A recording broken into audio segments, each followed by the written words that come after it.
সম্মানিত সুধী, আসসালামু আলাইকুম।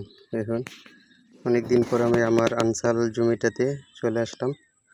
এই জমিটাতে কিন্তু আজকে 2 মাস বয়স হয়ে গেছে। 2 মাসে কিন্তু ফলগুলো কিন্তু পাকাও শুরু হয়ে গেছে। দেখুন দর্শক, এখানে এই চোগাটাতে কিন্তু 3টা ফল পেকে গেছে। এদিকে কিন্তু আছে, ওই বালতির মধ্যেও কিন্তু আছে। দেখুন দর্শক, এই জমিটাকে খুব আশা করে কিন্তু করছিলাম, কিন্তু প্রচণ্ড বৃষ্টির কারণে কিন্তু প্রচুর ক্ষতি হয়েছে। এই পাশটাতে গাছগুলো কিন্তু ভালো আছে, কিন্তু ওই বাকি পূর্ব দিকে দক্ষিণ দিকে গাছে প্রচুর গাছ মরে গেছে। দেখুন, মোটামুটি ভালোই হতে শুরু করছিল, কিন্তু এই ঝড় বৃষ্টির কারণে কিন্তু প্রচুর ক্ষয়ক্ষতি হয়েছে। প্রথম দিকে যেই ফলগুলো সেট হয়েছে সেই ফলগুলো কিন্তু হয়েছে, পরবর্তী কিন্তু উপরে দিকে ফুল ফল যা ছিল সব কিন্তু ঝড়ে কিন্তু নষ্ট হয়ে গেছে। ফুল ঝরে গেছে, গুটি ঝরে গেছে, তাই পরবর্তীতে আর সেট হয় না। এখন কিন্তু গাছ যেগুলো জ্যাঠা আছে সেগুলো কিন্তু পালি হয়ে যেতেছে। সামনে কিছু ধরে কিনা তা জানি না, কিন্তু যদি আমি জমিটার বেডগুলো আরও উঁচা করতে পারতাম তাহলে কিন্তু নষ্ট হইতো না। দেখুন দর্শক, ওইদিকে কিন্তু প্রচুর ক্ষতি হয়েছে।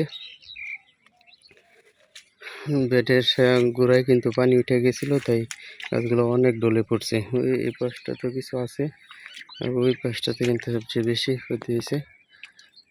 এই অসময়ে টমেটোটা কিন্তু করছিলাম খুব আশা করি যে এখন বাজারে দাম পাবো ভালো, সেই আশা করে।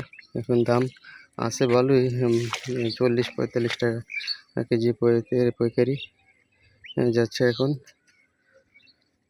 দিন দিন কিন্তু আরও দাম বৃদ্ধি পাবে, তাই আনসাল টমেটোটা কিন্তু এখন এই সিজনে করা যায়।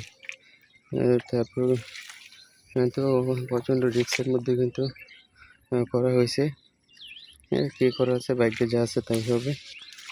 এখন দর্শক, এই আনসাল টমেটো কিন্তু পাকা শুরু হয়ে গেছে। গ্রীষ্মকালে যারা টমেটো চাষ করতে চান তাহলে কিন্তু আপনারা আনসাল টমেটোই বেছে নিতে পারেন। এই আনসাল টমেটোই এই ওয়েদারের মধ্যে ভালো ফলন দেয়।